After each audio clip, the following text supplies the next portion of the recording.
Welcome back to my channel. This is Kanchan Gupta. So here I'm back with the another session. That is the Gujarat set है जिसमें मैं इससे पहले के काफ़ी सारे पेपर्स आपको करा चुकी हूँ 2002 से जो है 2011 तक के पेपर्स यानी कि 2012 तक के पेपर्स मैं आपको करा चुकी हूँ and this paper is of the year of 2013 जिसमें आपका पेपर 1 एंड पेपर 2 दोनों ही स्टार्टेड हैं मतलब दोनों ही पेपर्स होंगे इसमें। तो जो आपका पेपर 1 मतलब पेपर 2 जो है आपका पेपर 2 एंड 3 की बात कर रही हूँ मैं। जो पेपर 2 रहेगा दैट इज दिस। पेपर 2 में आपके पास रहेंगे 50 क्वेश्चंस। ठीक है, यहाँ पे रहेंगे आपके पास 50 क्वेश्चंस और जो पेपर 3 रहेगा उसमें रहेंगे आपके पास 75 क्वेश्चंस। राइट, तो दोनों ही करेंगे हम, साइड बाय साइड चलते रहेंगे, वही वन लाइनर की तरह करेंगे ताकि हमारी क्विक रिविजन हो जाए। चलिए, yes, so here we have the first question, which branch of philosophy helps in deciding the aims decide करने के लिए। गाइस याद ऐसे याद रखो, जैसे हमें एम्स अगर डिसाइड करने हैं तो मेटाफिजिक्स में जो है मेटाफिजिक्स काम आती है कि रियलिटी क्या है। अगर हमें मेथड्स डिसाइड करने हैं, मेथड्स ऑफ इंस्ट्रक्शन डिसाइड करना है तो उसमें एपिस्टेमोलॉजी आती है, तो ये आपको पता होनी चाहिए। ठीक है, given below are two statements आपको होनी चाहिए, philosophy is theoretical and education is the practical aspects. ये तो सही बात है, चलो इसे डायनामिक एस्पेक्ट्स बोलते हैं। The world as it appears to our ears, जो हम अपनी आंखों से देख पाते हैं, is not true, वो सच नहीं है according to pragmatism। देखो, देखने वाली चीज नेचुरलिज्म भी फोकस करता था, रियलिज्म भी करता था। बहुत बच्चे जो है आइडियलिज्म को भी कहेंगे, लेकिन आइडियलिज्म में एज सच कोई आपको आइडियाज को फोकस पाना, अगर आइडियाज अपनी आंखों से देख पा रहे हो, ये तो बिल्कुल नकारने वाली बात नहीं है। लेकिन pragmatism कहता है बिल्कुल यूटिलिटी बेस्ड है, जिस चीज की यूज है वही सच है। नेगेटिव एजुकेशन दूसरों में and freedom and self responsibility जो है, यस, फ्रीडम बच्चों को देना और सेल्फ रिस्पॉन्सिबिलिटी से जो है कि कॉन्सेप्ट ऑफ द टीचर, जो इस तरह की टीचर होती है, जो नेचुरलिज्म की टीचर्स है, नेचुरलिस्टिक जो टीचर्स होती हैं, वो बिलीव करती हैं बच्चों को फ्रीडम और उनको सेल्फ रिस्पॉन्सिबिलिटी सिखाने में। नाउ क्वेश्चन है यहाँ पे सिक्स, क्वेश्चन सिक्स कहता है जो सांख्य फिलोसफी ने जो ओरिजिनली जो प्रकृति है, कि हमें पता है ड्यूलिस्टिक फिलोसफी है, प्रकृति एंड पुरुष का टेस्ट है, तो जो प्रकृति है वो बेसिकली क्या है, जो है अनमेनिफेस्टेड है, सब्टल है, बैलेंस्ड है और त्रिगुणात्मक है। देखिए, त्रिगुणात्मक है, त्रिगुणात्मक कैसे है, सत्व, रज, है ना, और तमस, ये तीन इसके त्रिगुणात्मक है। फोर तो है ही है, अनमेनिफेस्टेड नहीं आता इसमें। हाँ, सब्टल भी है एंड बैलेंस्ड भी है। Right, question number 7, according to Jainism में करिकुलम के जो सब्जेक्ट्स होने चाहिए, करिकुलम जैनिज्म के अकॉर्डिंगली जो करिकुलम के सब्जेक्ट्स होने चाहिए दैट शुड बी शुद्ध और कंपाउंड मैटर्स पे होने चाहिए, मतलब बड़े ही जो है कंपाउंड्स में होने चाहिए करिकुलम सब्जेक्ट्स जो है। नॉट नॉट ओनली रिलीजन या नॉन रिलीजन नहीं होता है, दान जीव या नहीं, रिलीजियस या सेक्युलर ऐसे नहीं, प्योर या uncompounded. As per the philosophical tradition अगर हम देखेंगे तो which is not a non Vedic, इसमें से non Vedic,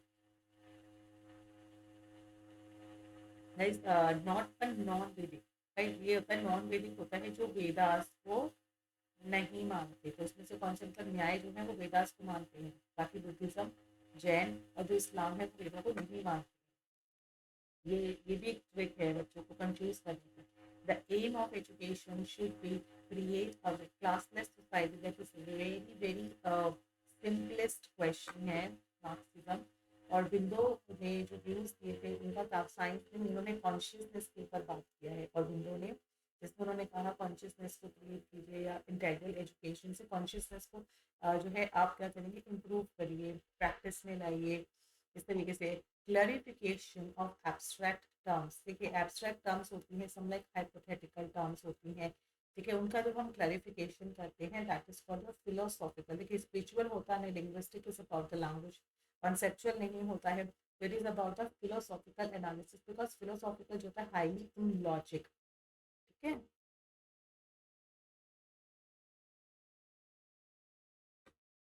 question number 12, as per the Indian constitution अगर हम देखें, Indian constitution the spirit of equality, as per the Indian constitution spirit of equality involve करती है आपका मैथमेटिकल इक्वालिटी की बात कर रहे हैं, क्वालिटेटिव, क्वांटिटेटिव या बायोलॉजिकल, गाइस 2 और 3 की बात कर रहे हैं ना इसमें। स्पिरिट ऑफ इक्वालिटी हम जो है क्वालिटेटिव और क्वांटिटेटिव दोनों की बात कर रहे हैं। विच of the most appropriate meaning of equality and equity. Guys इसमें ना काफ़ी बच्चे कंफ्यूज होते हैं। देखिए इक्वालिटी आपको पता है, डिस्ट्रीब्यूशन, इक्वल डिस्ट्रीब्यूशन, ठीक है। इक्विटी होता है कि जैसे इक्विटी आप रिजर्वेशन से समझिए कि हमारे सोसाइटी में कुछ ऐसे ग्रुप्स हैं जिन्हें प्रॉपर एजुकेशन नहीं दी पाती है, due to some poverty reason, due to some upper lower caste, whatever the reason. तो उनको रिजर्वेशन दिया जाता है, मान लीजिए 4% 3% का, कि भाई इस पर्टिकुलर जॉब के लिए उनको 3% का रिजर्वेशन है, ताकि और लोगों के जो है बराबरी में आ सके, और लोग जितनी सहूलियत ले पा रही है उतनी सहूलियत इन लोगों को भी मिल पाए। तो ये इक्विटी होती है कि समाज में जो लोग पीछे रह गए हैं उनको थोड़ा सा मतलब थोड़ा सा इंसेंटिव देके, रिजर्वेशन देके इक्वालिटी की पोस्ट पे लेकर आना, ताकि उन्हें भी चांस मिले। ठीक है, transmission of elements one's culture to the growing generation. Guys ये वंस कल्चर का मतलब है उसके खुद के कल्चर की बात हो रही है, तो वो एनकल्चरेशन आता है। मैंने आपको बताया था एन को आप एनक्लोज्ड करके देखना। एनक्लोज्ड क्या होता है, आपकी न सीमित, तो आप अपने ही कल्चर को यहाँ पे प्रैक्टिस करते हैं। सोशल इंटरेक्शन क्या होता है, social interaction involves the person, आप इंटरेक्ट करते हो, कॉपरेट करते हो, एडजस्टमेंट्स करते हो, ठीक है। तो ये आपका सोशल इंटरेक्शन होता है। क्वेश्चन 16 कहता है which is the most effective factor of social change. हमारी जो इंडिया है, ये क्वेश्चन भी रिपीट हुआ है कि हमारी जो सोसाइटी में, जो डेमोक्रेटिक सोसाइटी है, वहाँ पे अगर हम सोशल चेंज की डिमांड करते हैं तो सबसे ज़्यादा मोस्ट इफेक्टिव जो फैक्टर हमारी सोशल चेंज लेकर आता है, that is education. That is education. Now who viewed schooling as ideological state apparatus?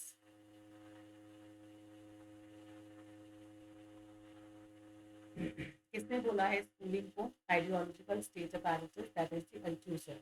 That is the Althusser. उनके बारे में भी पढ़ते हैं कि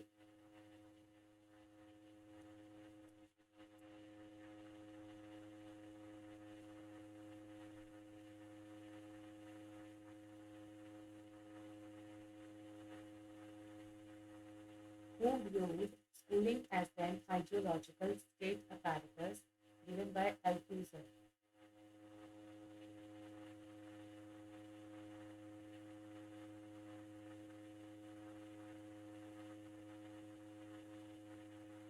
Althusser is also the Marxist philosopher रहे हैं, and उन्होंने कहा कि स्कूल जो होता है ना, एक सेंट्रल प्लेस होता है जहाँ पर हम ट्रांसमिटिंग करते हैं वैल्यूज, नॉर्म्स एंड बिलीव्स जो कि डोमिनेंट होती हैं। ठीक है, वही वैल्यूज जो होती हैं, कुछ ऐसी वैल्यूज होती हैं जो डोमिनेंट होती हैं और ट्रांसमिट होती रहती है through the school. This process ensures कि जो पीपल हैं अनकॉन्शियसली उसको एक्सेप्ट करता है एंड रिप्रोड्यूस करता है as a capitalist system that maintaining the status quo without over coercion. मतलब कि वही चीज़ें चलती हुई आ रही हैं, कोई इन्वॉल्वमेंट नहीं है, नथिंग इंटरफेरेंस। तो वो चीज़ें जो है एज इट इज चलती हैं, तो वो क्या हो गया, एक आइडियोलॉजिकल स्टेट अपैरेटस की तरह हो गया है। वो एक साधन बन गया है बस कि स्कूलिंग की जहाँ पर चीज़ें जो है वो ऐसे ही एज इट इज़ ही ट्रांसमिट होती रहेंगी, लोग उसमें ऐड करते रहेंगे कुछ कुछ, और वही चीज़ें फिर रिपीट पे रिपीट होती रहेंगी। उन्होंने स्कूल को ही नहीं बल्कि उन्होंने कहा कि जो स्कूल, मीडिया, रिलीजन, ये फैमिली, ये एक रिप्रेसिव स्टेट ऑफ एडिटस उन्होंने डिस्टिंग्विश किया। उन्होंने दो तरह के दिए थे, एक उन्होंने दिया आइडियोलॉजिकल स्टेट अपैरेटस है जिसमें उन्होंने डाला स्कूल्स को, मीडिया को, रिलीजन को एंड फैमिली को। ये वो है जो कि अपने आपको इन्हें वही चीजें आपको दिखाएंगी। और एक उन्होंने डाला रिप्रेसिव स्टेट अपैरेटस जिसमें आती है पुलिस, कोर्ट, मिलिट्री। तो इस तरीके से उनके फंक्शंस भी डिफरेंट है और they play a very important and crucial role भी प्ले करते हैं। Which one of the following is not a form of social mobility? Social mobility का फॉर्म नहीं है। उसमें आता है कि longitudinal mobility is not the form.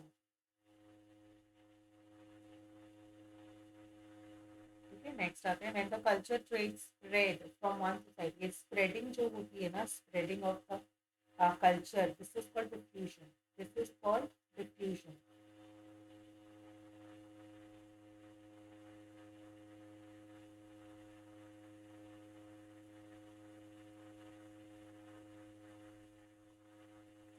Called now 20 आएगा the science of educational sociology is based on scientific study. जब हम एजुकेशनल स्टडीज को रीड करते हैं, समझते हैं, पढ़ते हैं,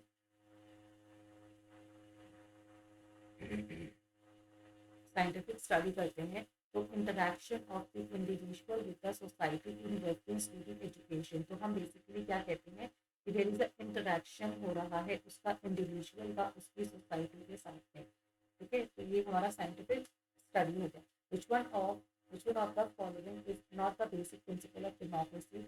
The liberty is also equality, fraternity, dignity is not the principal function. Dignity नहीं आएगा। द मार्क्सिस्ट जो अप्रोच होती है क्लास सॉलिडारिटी को लेकर, राइट, क्या है? Recognition by the class, no the extent to which workers acts together. Yes, हमें सोशल सॉलिडारिटी चाहिए। वो ये कहते हैं कि सारे जो भी वर्कर्स काम करें वो एक साथ काम करें ना, ताकि पॉलिटिकल और इकोनॉमिक एम्स को अचीव किया जाए। तो they want solidarity in the society. Equality of opportunities does not mean equal distribution of opportunities, equal distribution of opportunities but not benefits. ऐसा थोड़ी होता है। Equal quota of opportunity and not for the disadvantaged, जो disadvantaged group है उनको क्या मिले? opportunities मिले।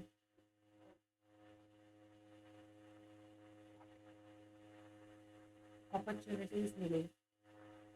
yes, क्वेश्चन 24 कहता है द डिफरेंशिएटेड जो सिस्टम है ऑफ द रिवॉर्ड का developed by the Indian social order has lead to the social stratification. उन्होंने कहा हमारी सोसाइटी ना सोशल स्ट्रैटिफिकेशन के बेसिस पे डिवाइडेड हो गई है।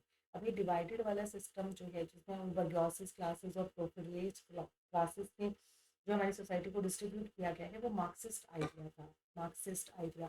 Sex education is also for the physical health के लिए दी जाती है, ना कि रिप्रोडक्शन के लिए या मेंटल हेल्थ के लिए। This is the physical health की आप जो है फिजिकली फिट रहें, ठीक है, अपना ध्यान रखें। नाउ विच हाइजीन का ध्यान रखें। Which method of research probably contributes most to the advancement of educational psychology as a science. अब ये क्या कहना चाहता है, देखो यहाँ पे जो रिसर्च है, रिसर्च प्रोबेबली कंट्रीब्यूट करती है most to the advancement of educational psychology. कि हमारी कौन सी रिसर्च ऐसी है जो एजुकेशन साइकोलॉजी के ऊपर जो है उसको एज अ साइंस की तरीके से एडवांसमेंट की तरफ लेके जा सकती है। That would be your experimental method. प्रायोगिक मेथड है जो कि हमारी रिसर्च को और एडवांस करेगा। Now intelligence of the person is multi dimensional होती है। इंटेलिजेंस, ठीक है, मल्टी डायमेंशनल होती है। That means intelligence in any way, special dimension है या बॉडी डायनेस्टिक इंटेलिजेंस होती है, तो देयर मल्टी डायमेंशनल होती है। ऑपरेंट कंडीशनिंग अगर हम देखेंगे तो operant conditioning is a transfer of learning है। नहीं, operant is a SR learning.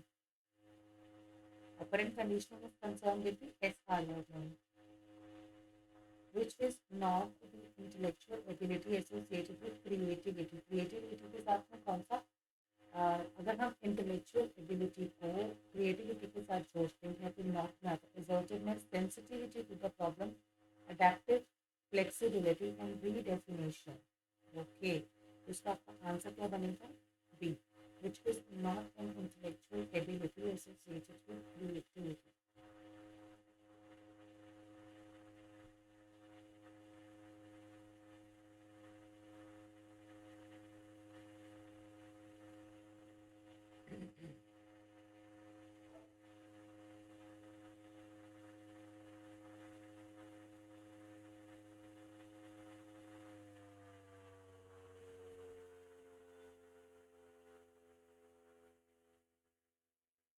That the training of one man has beneficial influence upon the learning of another kind which is known as। अब ये कहते हैं कि अगर एक learning का बेनिफिट इफेक्ट आपकी दूसरी लर्निंग पर पड़ रहा है, this is called positive transfer.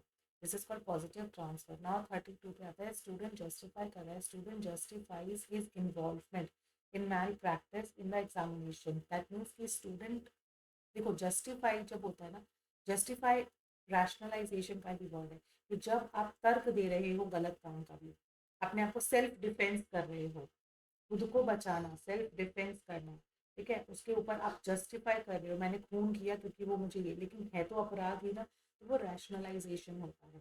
ठीक है।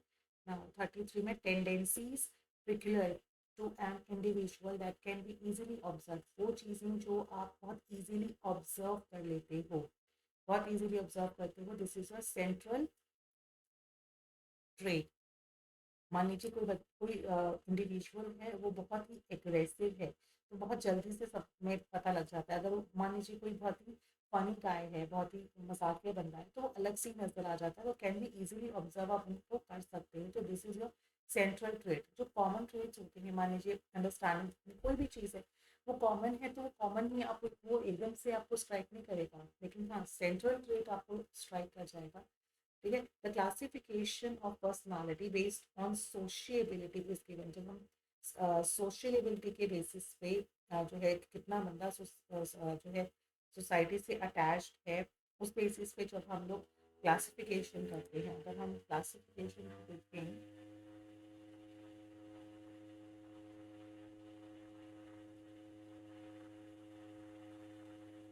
the classification of personality based on sociability is given by option 1 John, option 2 Alcott, option 3 Rocher, and option D Murray.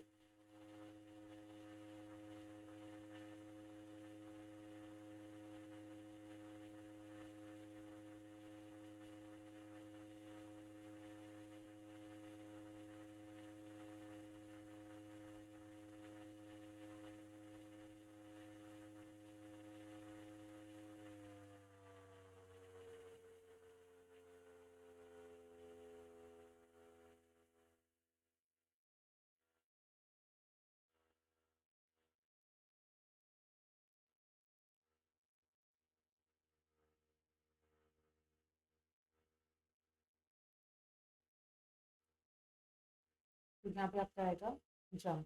जंग ने आपको क्या दिया था? जंग ने आपको दिया था एनालिटिकल।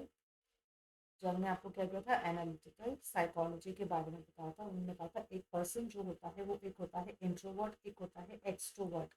एक्सट्रोवर्ट एक इंडिविजुअल अगर अपनी चीज़ों को अंदर ही मतलब एक्सप्रेस नहीं करता है तो वो इंट्रोवर्ट है, और अगर वो सोसाइटी में चीज़ों को एक्सप्रेस करता है, घुलता मिलता है, तो वो एक्सट्रोवर्ट है। Now the observation of some specific aspects in something or action according to one's personality and mental state is called what? जब हम ऑब्जर्वेशन की बात करते हैं, there is a observation of some specific aspects की, तो उसको हम ऑब्जर्वेशन, तो हम उसे प्रोजेक्टिव टेक्निक्स बोलते हैं। क्या बोलते हैं? प्रोजेक्टिव टेक्निक बोलते हैं। हल की theory of learning, hulls theory of learning is concern with, hulls की थ्योरी थी ड्राइव रिडक्शन थ्योरी, ये उनकी थ्योरी का ही नाम है। तो डायरेक्ट क्वेश्चन है, father of experimental psychology, experimental psychology की बनडेट जिन्होंने लैब बनाई थी। The product of naturalistic observation है, जब आप नेचुरली चीज़ों को ऑब्जर्व करते हो, ये आपका प्रिडिक्शन हो सकता है कि आप मुझे ऑब्जर्वेशन ही तो है, ये चीज़ ऐसे उड़ रही है, ऐसे उड़ रही है, प्रिडिक्ट करते हो कि ये उड़ रही है, कि मस्ट भी इसके पंख है जिसके कारण वो उड़ रही है। आप चीज़ को एक्सप्लेन नहीं कर रहे हो, या चीज़ों को थियोरेटिकल नहीं देख रहे हो, you are just making a predictions. आप सिर्फ क्या कर रहे हो? प्रिडिक्शंस कर रहे हो।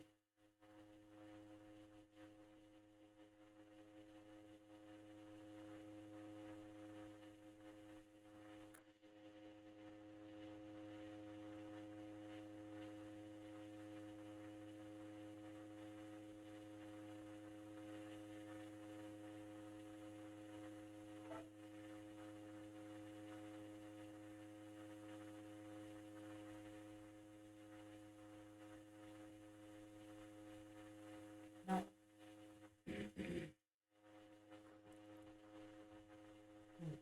now 39 effectiveness. Effectiveness of multimedia program on achievement of class 9 student in Hindi. तो आपको ये बताना है कि इसमें डिपेंडेंट वेरिएबल कौन सा है। तो गाइस एक होता है इंडिपेंडेंट, एक होता है डिपेंडेंट वेरिएबल। अब जो हम ट्रीटमेंट करते हैं वो इंडिपेंडेंट पे करते हैं। तो इफेक्टिवनेस ऑफ मल्टीमीडिया प्रोग्राम की इफेक्टिवनेस देखनी है किसके ऊपर? मल्टीमीडिया की इफेक्टिवनेस देखनी है अचीवमेंट के ऊपर। ठीक है। तो मल्टीमीडिया यहाँ पे क्या हो गया आपका? Independent variable. और डिपेंडेंट वेरिएबल क्या हो गया? Achievement of the class. ठीक है। देयर इज नो वही गाइस, नो सिग्निफिकेंट जब भी होता है तो ये आपको क्या बताता है, नल हाइपोथेसिस बताता है। 41 research conducted by the teachers on the local problems को लेके जो रिसर्च होती है that would be your action research. Now descriptive research जो है हमारी, descriptive research that involves acquiring the data from every member of the population.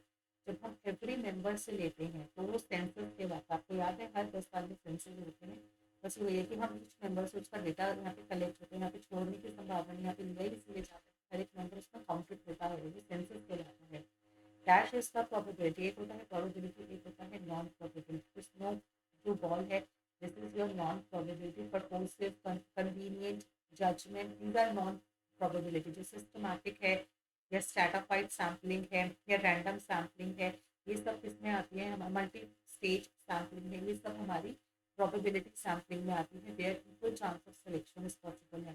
The dash means same researcher uses the method and another time and would come up with the consistent result। consistency जो है वो हमारी reliability से लिया हुआ word है, तो consistency होगी तो वो reliability check हो रही है। The correct way for including the validity of research is by using, जब हम एक रिसर्च की वैलिडिटी को इम्प्रूव करना चाहते हैं तो यानी कि हम उसको यानी कि मल्टीपल मेथड्स लगा के हम उसका सोल्यूशन फाइंड करते हैं, तो देयर इज अ ट्रायंगुलेशन। यहाँ पे भी सिंपल है, ये वाला आपको फॉर्मूला निकालना था जिसमें फॉर्मूला करता है S T equals to variance root में। अब ये वाला फॉर्मूला है this is the method of standard deviation का फॉर्मूला है, जिसमें सिग्मा जेड एक्स है और sigma Z Y upon N number. ANOVA is used, ANOVA कब यूज करते हैं, ANOVA हम यूज करते हैं on the nominal and integral both the scales, nominal and integral both the scales. Ranking जो है हमारा स्पेलिंग का जो रैंकिंग ऑर्डर है वो ऑर्डिनल स्केल पे है। इसलिए ना चीज़ें ऐसी हैं जो आपको पता होनी चाहिए, इसके अंदर कोई लॉजिक नहीं है, रैंकिंग लॉजिक है मतलब, बट इसमें क्या होता है रैंकिंग ऑफ डेटा, जब भी आप चीज़ों को रैंक कर रहे हो 1 2 3 4 रैंकिंग दे रहे हो, फिफ्थ है सिक्स्थ है, तो they are on ordinal scale. ठीक है, पैरामीट्रिक कौन सा वाला, कोई पैरामीट्रिक होता है, एक नॉन पैरामीट्रिक होता है। ठीक है,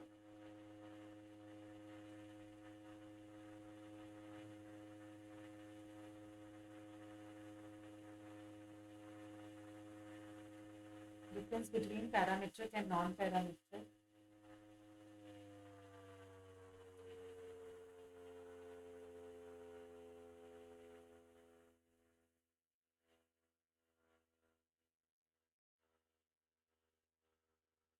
नॉन में क्या होता है ये आपको पता है कि नॉन में आपको पॉपुलेशन के बारे में कुछ नहीं पता होता, no information about the population, no assumptions are made here, applicable to both variables के लिए भी ये सही रहते हैं नॉन पैरामीट्रिक और एट्रीब्यूट्स के लिए भी।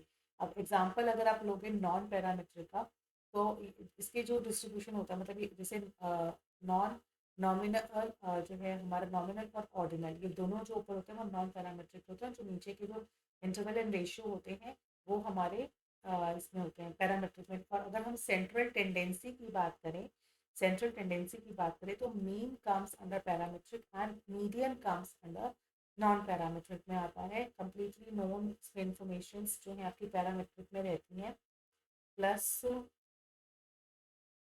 यस अगर हम इसमें डिवाइड करें जैसे पैरामीट्रिक एंड नॉन पैरामीट्रिक है, ठीक है, तो उसमें आपको याद रखिएगा इसमें आपका पेयर्ड टी टेस्ट आता है, पेयर्ड वाला, unpaired, unpaired T test, paired और अनपेयर्ड दोनों आता है। फिर आपका पैरामेट्रिक में आता है पियर्सन, पियर्सन का जो कोरिलेशन था उसमें आपको पता है कि पियर्सन के जो कोरिलेशन है उसको इंटरवल स्केल पे होता है, पियर्सन का कोरिलेशन या रेशो स्केल पे होता है। ठीक है, और एक आता है आपका वन वे अनोवा। ठीक है, वन वे अनोवा। अगर हम नॉन पैरामीट्रिक के लिए paired T test, unpaired unpaired T test, Pearson correlation and one way ANOVA, Pearson correlation and one way ANOVA. बाकी अगर हम नॉन पैरामीट्रिक में देखेंगे तो यहाँ आता है विल्सन का, मैन विटनेस का, यानी कि ये वाला आपका नॉन पैरामीट्रिक है, फिर स्पीयरमैन का कोरिलेशन है, T test is comes under also the parametric. तो इस तरीके से यहाँ पे जो है डिस्ट्रीब्यूशन देखने को मिलते हैं। क्रूशल, कुशल का, विल्सन का, मैन का, ये सब इसमें आता है। वन वे एनोवा आपका पैरामेट्रिक में आता है। और काई स्क्वायर टेस्ट इसमें आता है। काई स्क्वायर टेस्ट आता है आपका नॉन में। काई स्क्वायर टेस्ट आता है आपका नॉन में। मीडियन टेस्ट, मीडियन टेस्ट, हाँ मैंने भी बताया ना यहाँ पे मीडियन टेस्ट भी आपका नॉन में आता है। बिल्कुल।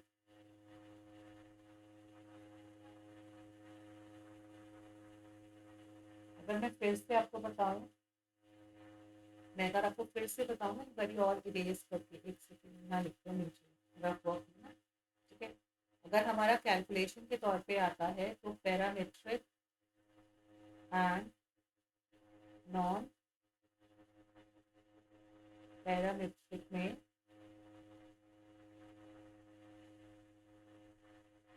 देखिए पैरामेट्रिक में सबसे पहले जो हम यूज करते हैं यहाँ पे पेयर, टेस्ट, अनपेयर,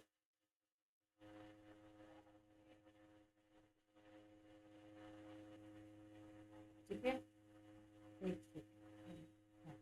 अनपेयर्ड ई टेस्ट हो गया।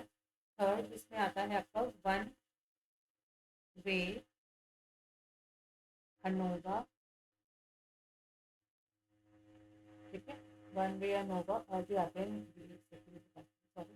हाँ, इसमें फिर आपका आता है पियर्सन का कोरिलेशन आता है। प्लस हम जो पैरामीट्रिक यूज करते हैं पियर्सन का, ये हम किस स्केल पे करते हैं, इंटरवल स्केल पे। प्लस इंटरवल स्केल पे करते हैं, प्लस रेशो स्केल पे करते हैं, प्लस यहाँ पर हम मीन होता है पैरामीट्रिक में,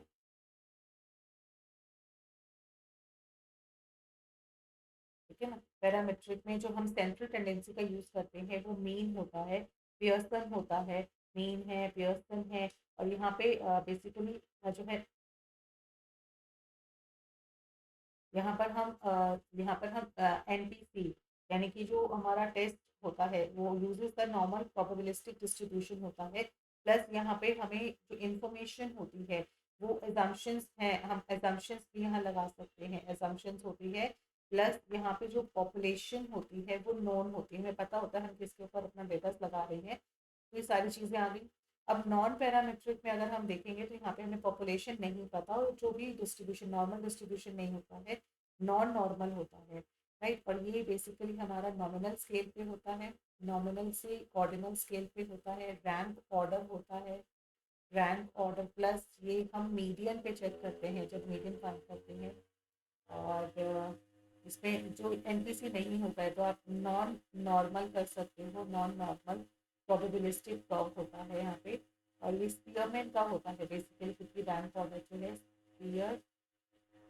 स्पीयरमैन का रैंक ऑर्डर। और भी बहुत सारे हैं, मैं बताती हूँ। आर्बिट्री पॉइंट पे होता है। प्लस इसमें जो फेमस आते हैं वो आते हैं आपके विल्सन साइन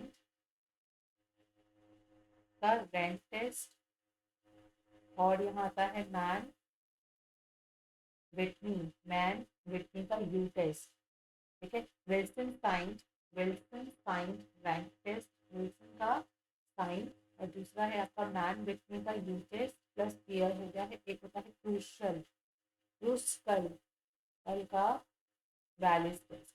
तो ये आपका नॉन पैरामेट्रिक हो गया और पैरामेट्रिक होगा। तो ये आपका बहुत इंपॉर्टेंट जो है चीज़ है जो आपको पता होनी चाहिए, क्योंकि पैरामेट्रिक और नॉन पैरामेट्रिक के ऊपर ना दुनिया भर के क्वेश्चंस बन के आते हैं।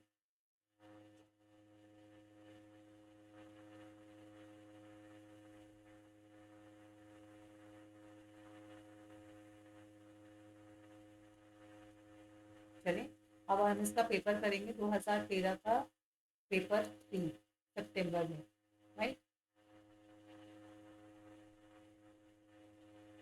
yes so here you can see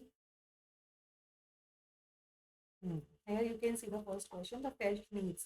guys इसमें क्या होता है, जब आपको कोई यूटिलिटी, मतलब आपको डायरेक्टली यहाँ पे क्वेश्चन क्या बन रहा है, फेल्ट नीड्स का मतलब हो गया यूटिलिटी बेस। क्या हो गया, यूटिलिटी बेस। तो आपका प्रैग्मेटिज्म आंसर आ गया।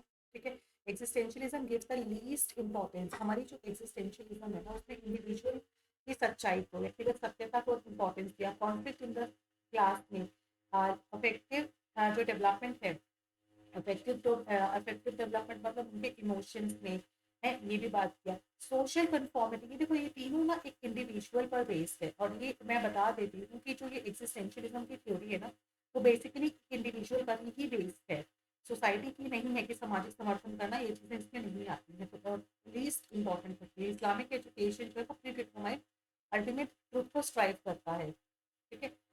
Initially, the concept of Maya was given by the Vedanta. Vedanta philosophy में माया दे रखा है। पेरिपेटिक जो लर्निंग है वो एरिस्टोटल की दी हुई है, यहाँ पे वो ऑप्शंस में नहीं है। अब ये चीज होती क्या है ये समझते हैं।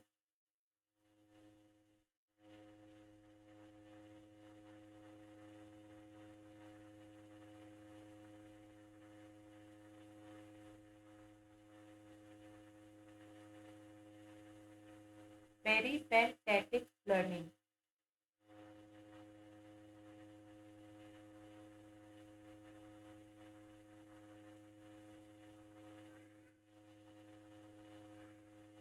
दिस इज बेसिकली ना एरिस्टोटल ने, मैंने कहा ना एरिस्टोटल की दी हुई है, तो ये मेरे ख्याल से ऑप्शंस में नहीं है। इसका मतलब क्या है, दिस रेफर्स टू ये एक तरह की ना लर्निंग का स्टाइल है, या है जो कि मूवमेंट फ्रॉम जो है place to place, often engaging with different environments and experiences होते हैं। कई बार जो नॉलेज होती है वो वॉकिंग बेस्ड होती है, मतलब आप एक स्थान से दूसरे स्थान पर वॉकिंग के लिए करते डिस्कस करते हो, ये चीजें जो बेसिकली यहाँ पर क्या होता है मोबिलिटी बेस्ड, ठीक है। Discussion oriented, multi sensory use होती है। जैसे आप फील्ड ट्रिप्स पे जाते हो ना, पेरिपेटिक जो टैटिक होती है, जैसे कि आप फील्ड ट्रिप्स पे जाते हो, ये उसका एक एग्जांपल है।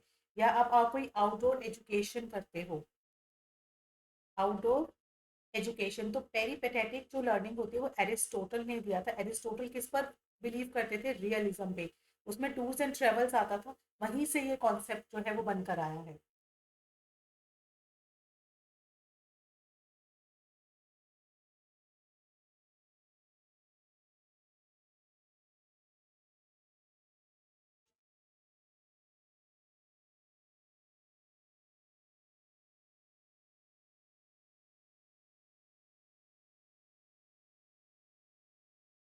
हाँ जी, आ जाओ नेक्स्ट पे। ऑरबिंदो का जो कॉन्सेप्ट है इंटेग्रल एजुकेशन सजेस्ट करता है using physical and mental powers in the development of the child. ये भी सिंपल था। The persons with disability, PWD हम कहते हैं ना, PWD जिसमें equal opportunity and protection act है, equal opportunity protection and full participation was passed on 1960। ये आपको सारे ईयर्स पता होने चाहिए, ठीक है। अब आते हैं डिफरेंस क्या होता है। फर्स्ट कॉलम में आपको दिया हुआ differences in equalities, equality and equal equal opportunities. तो यहाँ पे आइडियल है, पॉलिसी है, तो आपका एक आएगा। जो डिफरेंसेस आप देखते हो दीज आर नेचुरली होते हैं। इन इक्वालिटीज जो है वो सोसाइटी में देखते हो, इक्वालिटी जो है वो आइडियल आदर्शों की है, और आपकी जो इक्वल अपॉर्चुनिटी है that is the policies. Providing equal education opportunity का मतलब होता है एक कॉमन स्कूल सिस्टम तैयार करना, बिल्कुल जहाँ पर आप सभी को इक्वल चांस मिलेगा, कास्ट के बेसिस पे कोई डिस्क्रिमिनेशन नहीं होगा। आर्टिकल 21 जो है वो माइनॉरिटी से डील करता है, माइनॉरिटी की एजुकेशन से डील करता है। The committee constituted by the government of India 2005 में एक कमेटी कॉन्स्टिट्यूट की गई थी टू स्टडी, जिसमें हमें सोशल, इकोनॉमिक और एजुकेशनल स्टेटस जो है of the Indian Muslims, guys ये यहाँ पर आपको नैरो कर दिया गया है, यहाँ पर आपको स्पेसिफिक कर दिया गया है इंडियन मुस्लिम्स। तो वो आपके हैं राजेंद्र सचिव जो है स्टाचर कमेटी, इन्होंने जो है इंडियन मुस्लिम्स के सोशल, इकोनॉमिक और एजुकेशनल स्टेटस के ऊपर जो कॉन्स्टिट्यूट किया था 2005 में। द सोशियोलॉजिस्ट जो थे वो propose the evolutionary social change की बात की थी। अभी इवोल्यूशनरी सोशल चेंज क्या है,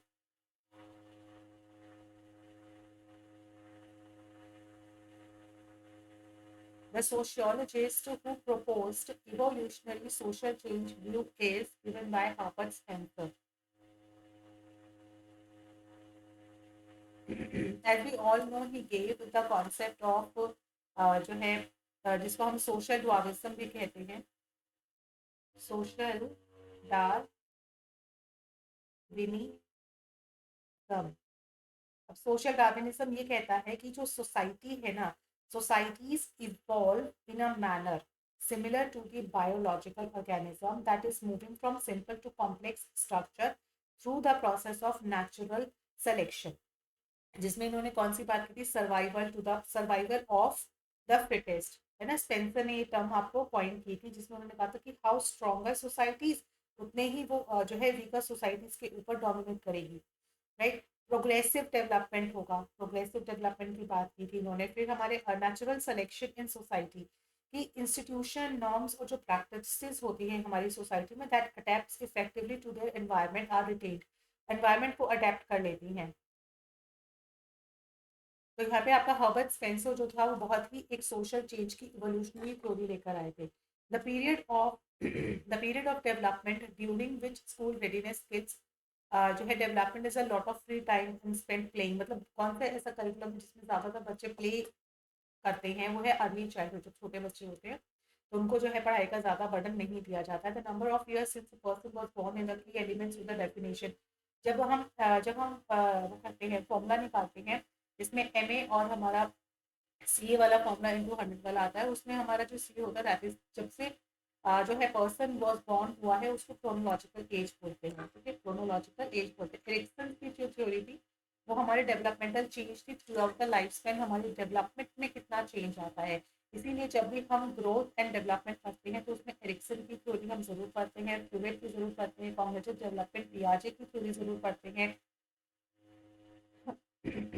एक और थ्योरी आती है, इसमें 4 थ्योरीज पढ़ते हैं ग्रोथ एंड डेवलपमेंट में, which is statement best revolve the nature and nurture controversy जो रहती है उसको बेस्ट रिजॉल्व करता है। तो इंटरेक्शन होता है इन दोनों के बीच में सबसे ज्यादा, नेचर एंड नर्चर के बीच में सबसे ज्यादा क्या होता है, एक, ठीक है, a study to determine the degree of relationship between two events, दो इवेंट्स के बीच में जब हम होता है तो वो कोरिलेशन मेथड आता है। इन पियाजे थ्योरी में cognitive development with distinguished by the emergence of conservation, जब हम चीज़ों को जब हम नॉलेज को कंजर्व करना सीखते हैं उसको क्या बोलते हैं, concrete operational stage, concrete operational stage. Life space is a term associated with theory of learning, किस थ्योरी से करती है, लाइफ स्पेस। हाँ, एक मनुष्य का लाइफ स्पेस होता है जिसमें उसकी सारी मेमोरीज होती हैं, that is the field theory, living की फील्ड थ्योरी है। स्टिमुलस जो है, स्टिमुलस दैट स्पॉन्टेनियसली इवोक होता है एंड अनलर्न रिस्पॉन्सेस की तरफ, जो हमें रिस्पॉन्स नहीं दे उसको क्या बोलते हैं। पहली बात तो अनकंडीशन जो स्टिमुलस है, अनकंडीशन स्टिमुलस किसको कहते हैं पता होना चाहिए, फूड को कहते हैं। कंडीशन स्टिमुलस हो जाता है आपका फूड जो है वो आफ्टर कंडीशनिंग के बाद कंडीशनल स्टिमुलस हो जाता है, ठीक है। तो अब एक ऐसा स्टिमुलस बताना है जो स्पॉन्टेनियसली जो बार बार जो है आपका इवोक करता है, क्या, अनलर्न रिस्पॉन्स। अनलर्न रिस्पॉन्स क्या होता है, क्या होता है, सलाइवा, जो डॉग का सलाइवा होता था। तो क्या करता है फूड, क्या करता है स्पॉन्टेनियसली जो है वो इवोक करता है, प्रेरित करता है सलाइवा को, जैसे फूड आएगा वैसे उसका सलाइवा सिक्रीट होगा जो कि अपने आप होता है, this is the unlearn response है। फिफ्थ लेवल आपको गैगने का बताता है, that is the multiple discrimination learning. According to the BF Skinner's के पॉइंट ऑफ व्यू से अगर आप देखोगे तो बिहेवियर क्या रहता है, एक्सटर्नल कॉन्सिक्वेंसेज है ऑफ द बिहेवियर का। Now 23 which of the following theorists propose करते हैं humans are motivated by the hierarchy of needs। hierarchy of needs किसने दिया था, मास्लो ने। the learner acquires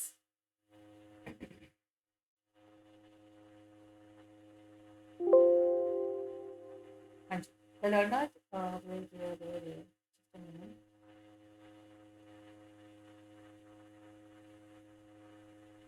हाँ जी, the learner acquires a capability of making a common response to the class of stimuli। जैसे आप कहते हैं ना हमने कोई जो स्टिमुलाई है, एक लर्नर एक्वायर्स करता है capability of making common responses, जो स्टिमुलाई के लिए वो एक कॉमनली रिस्पॉन्स देना शुरू करता है, यानी कि उसको उस कॉन्सेप्ट की लर्निंग हो गई है। समझ रहे हो, मान लीजिए ट्राइंगल है, वो जब सारे ही क्वेश्चंस के आंसर मुझे करेक्ट दे रहा है मेरा लर्नर, यानी कि उसको कॉन्सेप्ट की लर्निंग हो गई है, तभी वो सारे कॉमन रिस्पॉन्सेज दे रहा है ना। Who devised first questionnaire to measure the basic dimension of personality? Cattery ने दिया था सबसे पहला क्वेश्चनर, ठीक है। पता होना चाहिए। Mental health is closely related to the mental health, आपकी एडजस्टमेंट से भी, अगर आपकी मेंटल हेल्थ अच्छी है ना तो आप कहीं भी एडजस्ट कर जाओगे। तो मेंटल हेल्थ जो है वो डायरेक्टली जो है क्लोजली किससे रिलेट करती है, एडजस्टमेंट से। अगर मान लीजिए बच्चा है, ठीक है, अब उसके पेरेंट्स उसको बहुत मारते हैं, वो वहाँ एडजस्ट नहीं हो पा रहा, तो उसकी मेंटल हेल्थ में आपको जरूर कहीं ना कहीं जो है दिख जाएगा। तो इसीलिए हमारी मेंटल हेल्थ डायरेक्टली हमारी एडजस्टमेंट से डिपेंड करती है। Which of the following is not an example of man adjustment? Continuing disobedience of a student, ये तो है। Writing and obscene notes on the walls, board पे कुछ कुछ लिखना।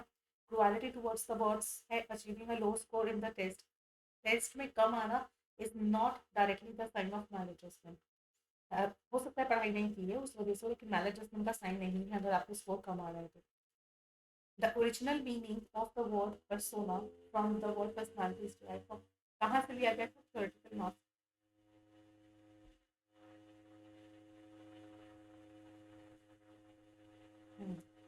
The executive of personality that influence the social and हमारे culture, social and culture को कौन सा जो है प्रभावित करती है हमारी personality, that is the super ego. That is super ego. जब बच्चा जन्म लेता है तो वो ईग की फॉर्म में होता है, मतलब अपने मन का होता है, उसको कुछ भी समझाओगे वो नहीं समझेगा, ठीक है। उसको जो उसको पसंद है, जो करना चाहता है वही वो करेगा। ईगो में थोड़ी सी समझदारी आ जाती है। सुपर ईगो तो सोसाइटी के नॉर्म्स को लेके चलता है, मतलब सोसाइटी में जैसा होना चाहिए, सोसाइटी जिससे कंफर्टेबल होती है वो सुपर ईगो में आ जाता है, ठीक है।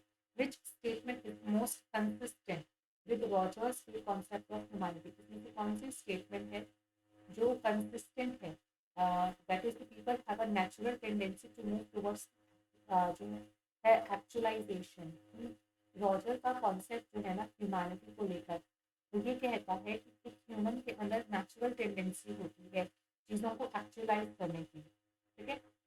नॉन डायरेक्टिव, नॉन डायरेक्टिव जो काउंसलिंग है, एक होती है डायरेक्टिव काउंसलिंग जो कि काउंसलर चलाता है, काउंसलिंग के बेसिस पर जैसा काउंसलर चाहेगा वैसा होगा। नॉन डायरेक्टिव जो काउंसलिंग होती है वो स्टूडेंट सेंटर्ड होती है। Which of the following components is the least important in the comprehensive school counseling program?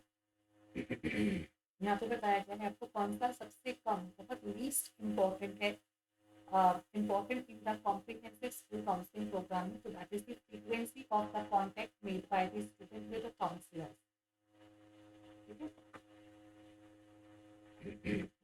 Vital step in developing the counseling program in a newly established school. एक नया established है, वहाँ पर सबसे बड़ा जो आपका काउंसलिंग प्रोग्राम है उसको आप पढ़ाना चाहते हो, डेवलप करना चाहते हो, तो हमें सबसे पहले सर्वे करना पड़ेगा गाइडेंस एंड काउंसलिंग की नीड्स का। तो क्या नीड्स हैं? Yes,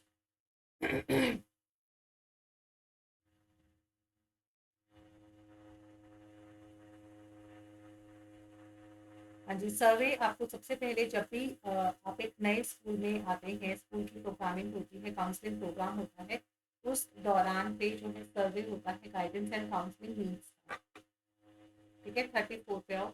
when when selecting an appropriate assessment, a counselor will mostly be in need of the information about which of the following. जब selecting an appropriate assessment, आपको एक appropriate assessment choose करना है, right. उसको जब एक counsellor will mostly be need of the information, एक counsellor को सबसे ज़्यादा सबसे जो अटमोस्ट इम्पॉर्टेंट चीज़ का पता होना चाहिए, दैट इज द पर्पस, कि वो किस पर्पस को लेकर, किस मेंटल हेल्थ इशू को लेकर वो इस काउंसलिंग को कर रहा है। तो that is the foremost important चीज, that is the purpose of the assessment. A child का जो कल्चरल बैकग्राउंड है, एक बच्चे का जो कल्चरल बैकग्राउंड है, is likely to have the greatest influence on the child. बच्चे का कल्चरल बैकग्राउंड जो है उसके बहुत ज़्यादा उसके ऊपर इन्फ्लुएंस करता है कि किस तरह के कल्चर को वो फॉलो करता है। उसके कल्चर, जैसे कहते हैं ना वहाँ पे राजस्थान में घूंघट का कल्चर बहुत है, वहाँ हर मतलब वहाँ पे हर अच्छे ओकेजन पे, या चाहे वो नॉर्मली भी घूंघट रखते हैं, तो उनका कल्चर है, दे हैव टू फॉलो, या दे नीड टू फॉलो, या दे विलिंगली फॉलो। तो उनका आगे आने वाली जनरेशन भी उसको फॉलो करती है, तो उनके कल्चर पे बच्चे का कल्चर, तो वो perception about self and others, ठीक है, परसेप्शन पे निर्भर करता है। 36 6 पे आते हैं, which of the following activities would be the most professionally appropriate for the school counselor to perform? अब एक स्टूडेंट का जो काउंसलर होता है, ठीक है, वो प्रोफेशनली मोस्ट प्रोफेशनली क्या अप्रोप्रिएट करता है? Collaboration with the teachers to plan the classroom activities. वो टीचर्स के साथ में कोलैबोरेट करके अच्छी एक्टिविटीज को परफॉर्म कर सकता है प्रोफेशनली, जिसकी काउंसलिंग बहुत अच्छी होती है, जिससे काउंसलिंग बहुत अच्छी होती है। Program evaluation is the example of program evaluation. Survey नहीं होता, program evaluation experimental research, evaluative research या एक्सपोज करते। Program evaluation is an example of option A survey research, B experimental research, option C evaluative research, option D exposed factor research.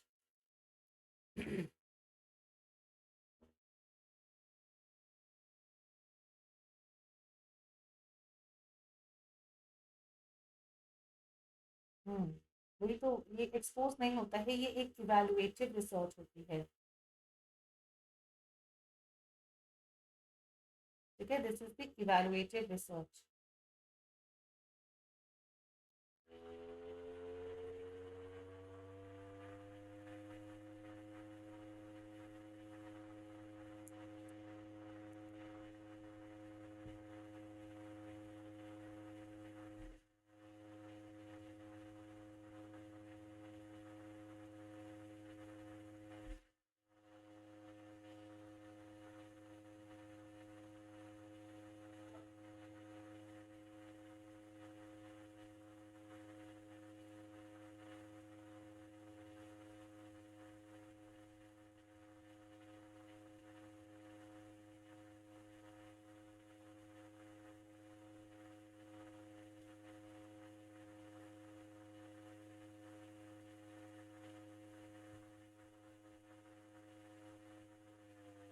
So now question आता है आपका, next is 38.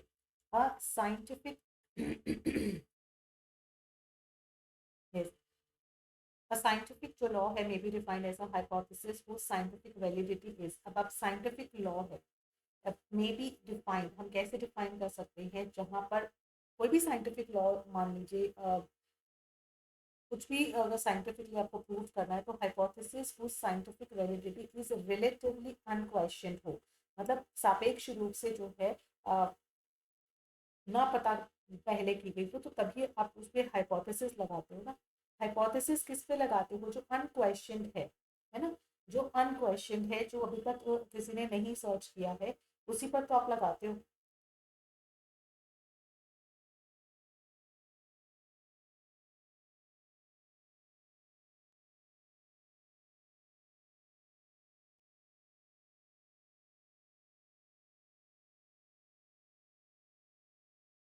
Which sequence is proper for scale construction? जब भी आप कोई scale बनाते हो तो सबसे पहले क्या करते हो?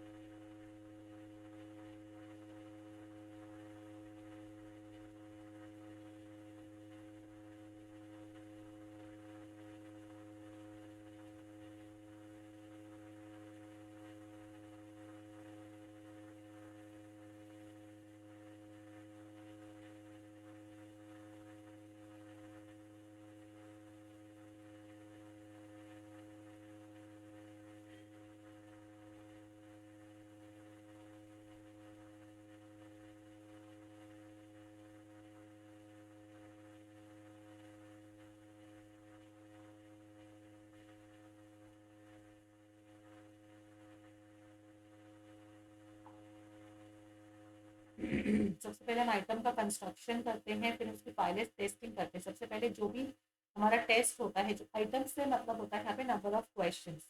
क्या होता है? Number of questions. हम नंबर ऑफ क्वेश्चंस बनाते हैं, उसके बाद उसकी पायलट टेस्टिंग होती है, मतलब उसको हम ट्राई करके देखते हैं। देन उसके बाद जो है हमारा आइटम का एनालिसिस होता है कि हाँ क्वेश्चंस दिखे, एंड देन उसका एस्टिमेशन लगाया जाता है, ठीक है। आ जाओ नेक्स्ट पे, 40 पे आओ।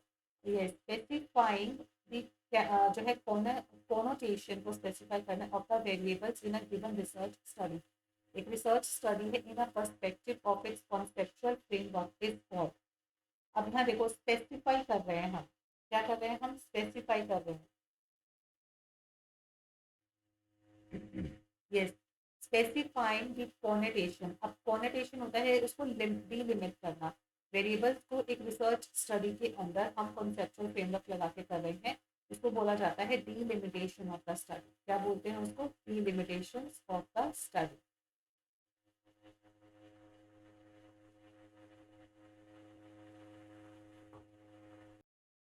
यस गाइस, यहाँ पे आप लगा लीजिए ऑपरेशनल डेफिनेशन लगाना है। यहाँ पे क्या लगाओगे, ऑपरेशनल डेफिनेशन, जिसमें आपका आता है कि आप एक स्पेसिफाई, ये यहीं पे आता है, स्पेसिफाई कर देते हो वेरिएबल्स को कि वो किस, specify the variables to be measured, किस में मेजर करोगे, किस चीज में आप डिफाइन करने वाले हो वेरिएबल्स को, तो वो आपका ऑपरेशनल आता है कि किस चीज में ऑपरेशन करने वाले। तो यहाँ पे जब when you specify the connotation of the variables का जब आप स्पेसिफाई करते हो तो वो ऑपरेशनल डेफिनेशन में आता है। ठीक है, नेक्स्ट आता है 41। 41 इन अ रिसर्च में रिसर्चर जो है selects the schools belonging to the SSC. अगर वो इन बोर्ड्स को आप प्रोपोर्शनेटली करता है, प्रोपोर्शनेटली आप इन बोर्ड में से अपना सैंपल चूज कर रहे हो, तो that would be a stratified, क्योंकि आपके पास हेट्रोजीनियस पॉपुलेशन इकट्ठी हो जाएगी। ठीक है, characteristic of research in terms of problem, data and result in the present, past and future time zone. Accordingly the research जो मेथड्स होते हैं आर, क्या होते हैं, देखो प्रॉब्लम अगर आज की है तो हम लोग सर्वे है, हिस्टोरिकल पास्ट की है तो हिस्टोरिकल और एक्सपेरिमेंटल करते हैं for the future time zone के लिए, तो तीनों ही सर्वे, हम तीनों ही रिसर्च यूज करते हैं।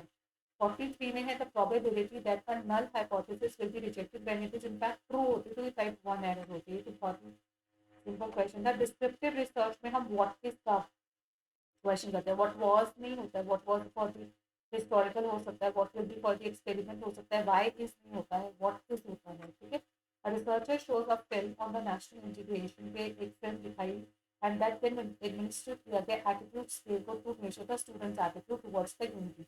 आपने फिल्म दिखाई, अपने बच्चों को हमने नेशन के प्रति एटीट्यूड देखा, तो वो क्या हुआ, प्री एक्सपेरिमेंटल हुआ, क्योंकि आपने, ठीक है, प्री एक्सपेरिमेंटल हुआ। फिर आता इंटरनल एक्सटर्नल जो वैलिडिटी होती है किसी भी क्राइटेरिया की, वो एक पॉजिटिव। ओके, चलिए moving on to the next one, external internal validity.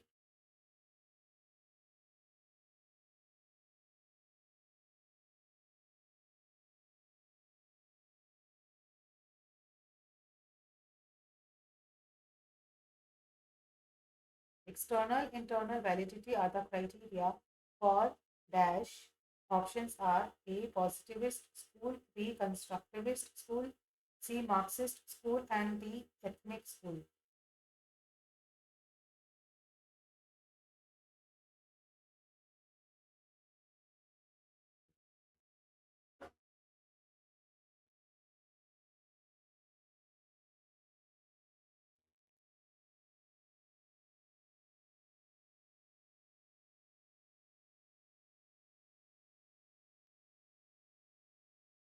Educational researchers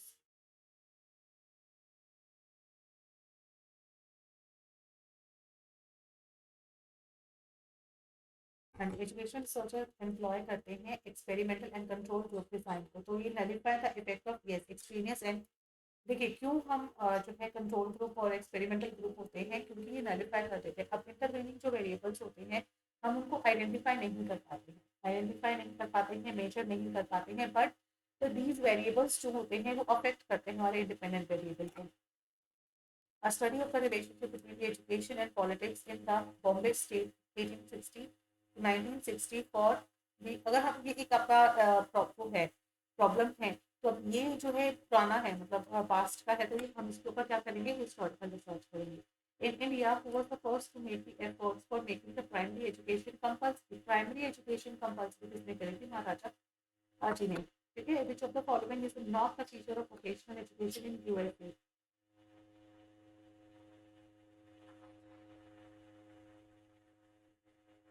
In the USA, so which of the following is not a feature of vocational education in USA? So majority of post जो secondary technical and vocational education है is provided by the proprietary schools.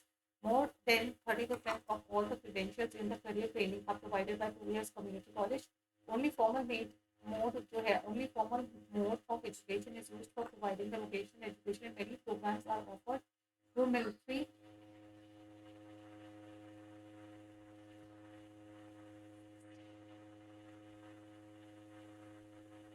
And training government operated with.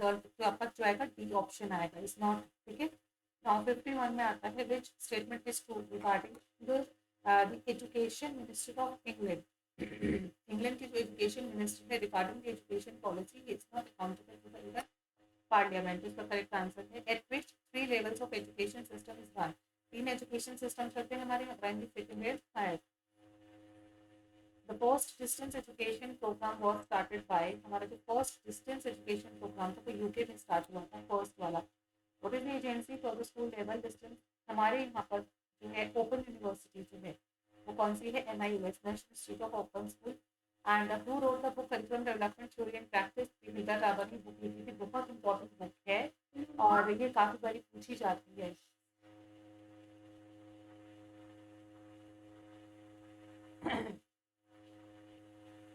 काफी बारी पूछ ली जाती है. तो 56 education minister issue करते हैं orders through his office to organize teachers day program. मतलब एजुकेशन मिनिस्टर एजुकेशन मिनिस्टर जो है वो टीचर्स डे का प्रोग्राम अपने ऑफिस से वो कर रहे हैं. यानी कि फिर कौन सा हुआ, एडमिनिस्ट्रेटिव भाई.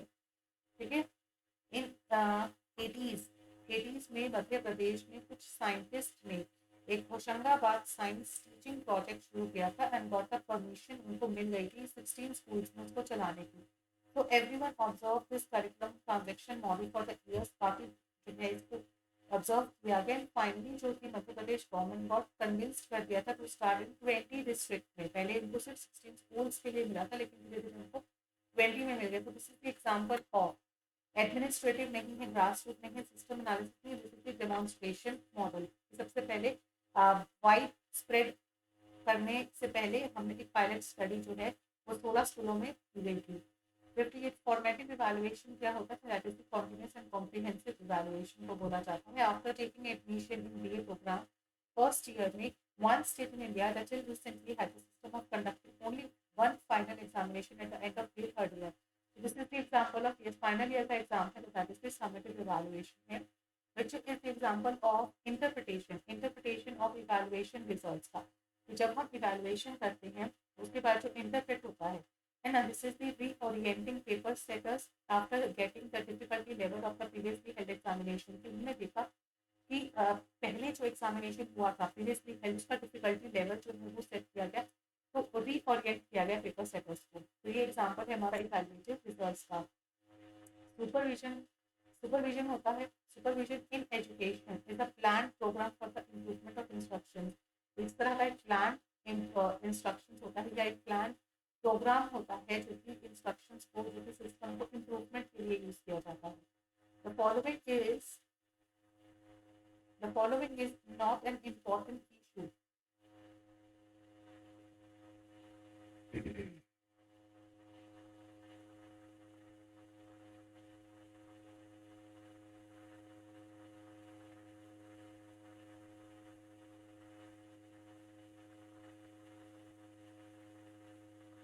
हाँ जी, the following is not an important issue for education planning. तो यहाँ पे लो सोशल स्टेटस जो है हमारा ये एक इम्पॉर्टेंट इशू नहीं है. जब भी हम देखो एजुकेशन जब भी प्लानिंग करते हैं एजुकेशन में तो उस दौरान हमें इम्बैलेंसेस जो है हमारे एजुकेशन सिस्टम में वो हमारा मोर कंसिडरेशन होता है. डिमांड कितनी है और कितना अनएम्प्लॉयमेंट है ये. लेकिन जो नॉट इम्पॉर्टेंट इशू है that is the low social status of the teachers. का फर्स्ट प्लानिंग कर रहे हैं तो हमें एजुकेशन की प्लानिंग करना है.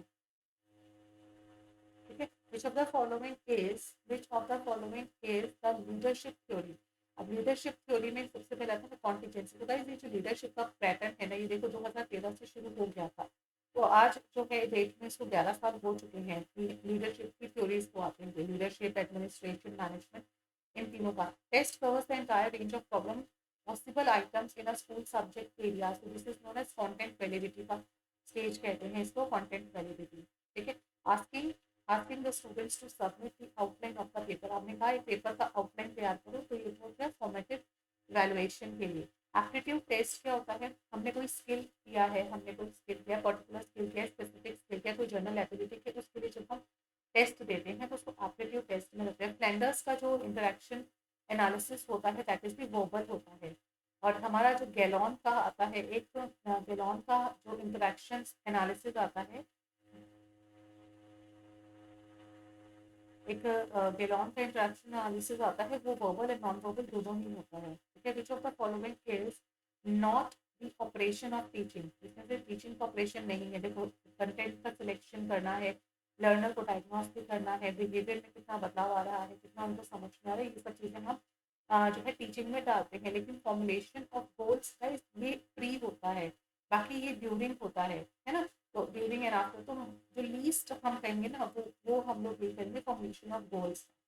इन नॉन, अगर हम नॉन रेफरेंस टेस्ट कहते हैं तो नॉन क्या होता है, एवरेज ऑफ द जो परफॉर्मेंस कितनी अच्छी है, एवरेज कितनी है। Who define the speech as audible manifestation of the language when writer ने जो है ये डिफाइन की थी टर्म। जब the following instructional programs is best suited for children with mental retardation. तो गाइस क्या होता है, जब जो बच्चे मेंटली रिटार्डेड होते हैं, जो बच्चे, उनके लिए specialized instruction, child centered instruction, individualized instruction ज़्यादा बेहतर तरीके से बेस्ट सूट करेगी। डाउन सिंड्रोम जो होता है वो due to the abnormality of 21st year. Down syndrome होता है जब आपके क्रोमोसोम्स की काउंटिंग जो है वो कम रह जाती है, एब्नॉर्मल काउंटिंग हो जाती है।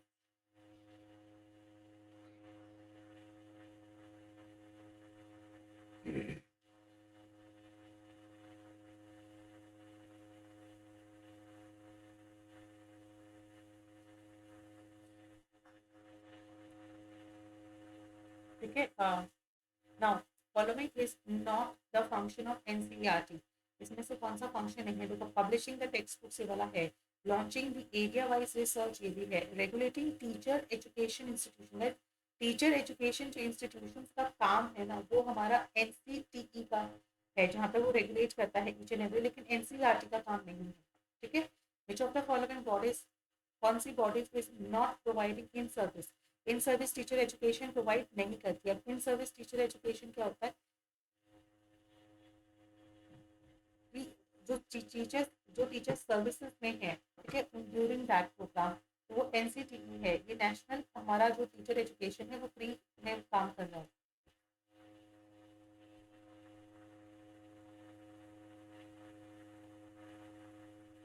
Which of the following is not a characteristic of teaching profession, का कैरेक्टरिस्टिक नहीं है, तो वो है नॉलेज, स्किल और ट्रेनिंग पे काम करना, स्पेशलाइज्ड इन वोकैबुलरी, ये हमारा बेसिकली टीचिंग प्रोफेशन का पार्ट नहीं है।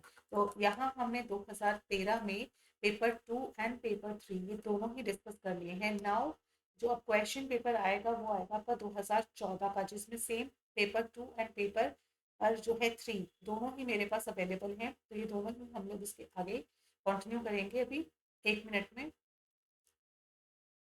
हाँ जी, तो याद था 2014 का पेपर स्टार्ट हो गया है, अब ये रह देख रहे हो 2014 का पेपर है, पेपर कोड आपका 13 है। ठीक है, चलते हैं क्वेश्चन नंबर, ये आपकी क्वेश्चन ये डेट आपका ऑलमोस्ट 1 घंटा 15 मिनट का है, और मैक्सिमम मार्क्स आपका 100 रहेगा। और आज और क्वेश्चन है 50 क्वेश्चन रहेंगे इसमें। तो चलिए स्टार्ट करते हैं। विच of the following is the epistemological implications. Epistemology deal करता है हमारी नॉलेज के साथ, है ना, कि नॉलेज कैसी होनी चाहिए हमारे, अगर हम करिकुलम में देखते हैं तो हमारा मेथड्स ऑफ टीचिंग कैसे होना चाहिए। तो यहाँ पे क्या करें, my understanding is the result of social cultural interaction. My understanding मतलब आपके, आपका knowledge, my understanding is your knowledge, है ना। तो ये आपको किससे डील करता है, एपिस्टेमोलॉजिकल इम्प्लीकेशन। कितना अच्छा क्वेश्चन आपसे दिया है। Who is the champion of democracy. Democracy जो है हमारी एजुकेशन एंड डेमोक्रेसी की बुक लिखी गई थी, किसने लिखी थी, जॉन बेबी ने। Now, according to the Vedant philosophy है माया जो है वो है created by the Brahma and get opposite है जो है रूपी ब्रह्मा, यानी कि ब्रह्म से बिल्कुल अपोजिट आपकी माया आती है। राइट, यहाँ पे इसका आता है। एंड स्कूल एनकरेज करता है, एक स्कूल है जो encourages students for an activity of conserving water, avoiding wastage of water in the campus में। तो वो एक तरह का क्या होगा, प्रैक्टिकल अप्रोच आपको करके दिखा रहा है कि स्कूल इंकरेज कर रहा है कि बच्चों को एक्टिविटी में, समझ activity में. So this is the pragmatic approach. Gandhi ji जो है, Gandhi ji did not give emphasis on, किस चीज को emphasis नहीं देते, did not give preparation of the best quality text books को, जो टेक्स्ट बुक्स अच्छे से बनाई जाएंगी, वो उस चीज को नहीं बोलते. Formal education did not give emphasis, teaching through mother tongue या teaching through productivity, ये दोनों ऑप्शन तो वो देते हैं. Best quality text books and formal education, बस इन दोनों में हो सकता है कोई कि Gandhi ji did not give emphasis on, completely emphasis on या टेक्स्ट बुक्स आप कर सकते हो.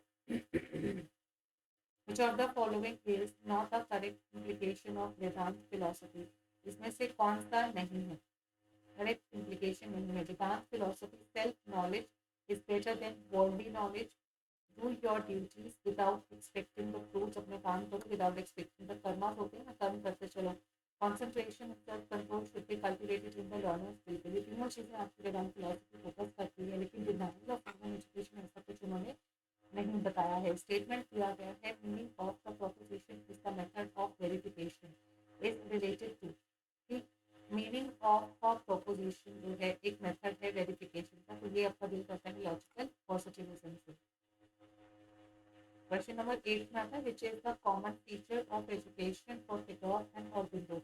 इन दोनों में आपका कॉमन फीचर क्या है?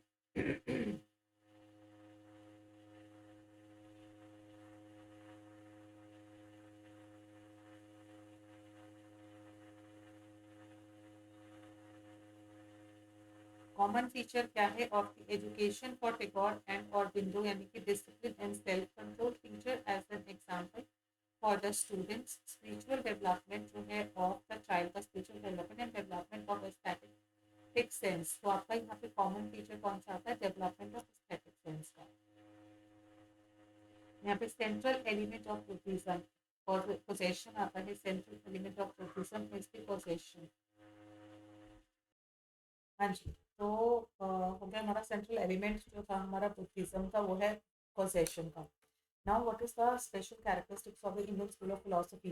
इंडियन स्कूल फिलोसफी का स्पेशल कैरेक्टरिस्टिक आता है कि हमारी जो फिलोसफी है ना, वो लाइफ ओरिएंटेड चलती है. ठीक है, लाइफ ओरिएंटेड चलती है. तो बेसिक इसका जो कैरेक्टरिस्टिक है वो लाइफ ओरिएंटेड है. The democratic spirit of Indian constitution is upheld by the value. हमारी जो डेमोक्रेटिक फीलिंग है ना, उसके अंदर लिबर्टी, इक्वालिटी, फ्रेटर्निटी और जस्टिस की 4 चीजें आती हैं.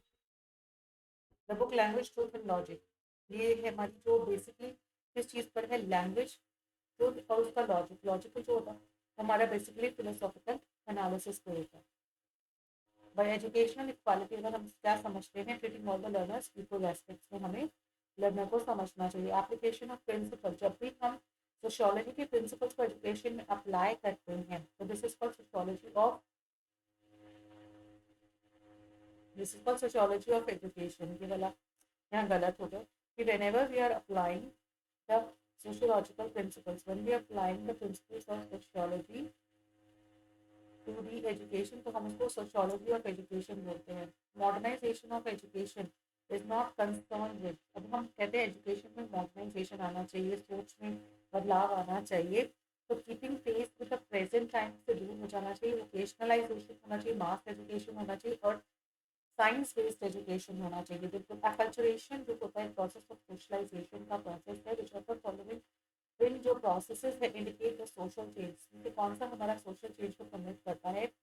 That is your reconstruction and transformation. ये दोनों ही चीजें जो है हमारे सोशल चेंज को प्रमोट करती हैं. Clear? Now question number 18, what will democratic teacher not do in the class? कि डेमोक्रेटिक टीचर अपनी क्लास में नहीं करेगा, क्या नहीं करेगा? Inculcate the value of obedience in the children है. Make a critical remarks about the government, teach religions, maintain a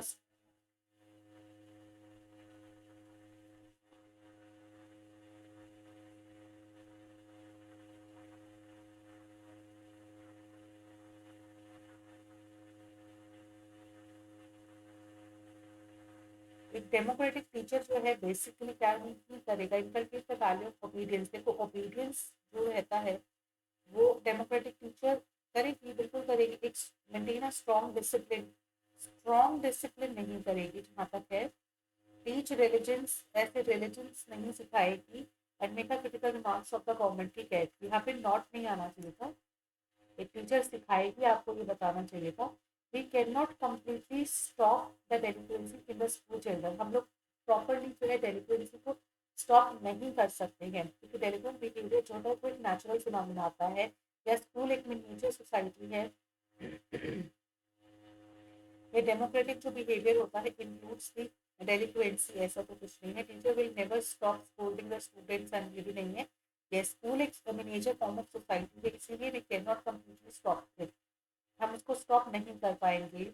religious education उस डायरेक्टली फेवर करता है, रिलीजियस एजुकेशन करता है हमारी यूनिवर्सिटी एजुकेशन कमीशन के साथ में, जो कि राधा कृष्णन कमीशन भी कहते हैं। Effective factor of social change education भी कहलाया जाता है।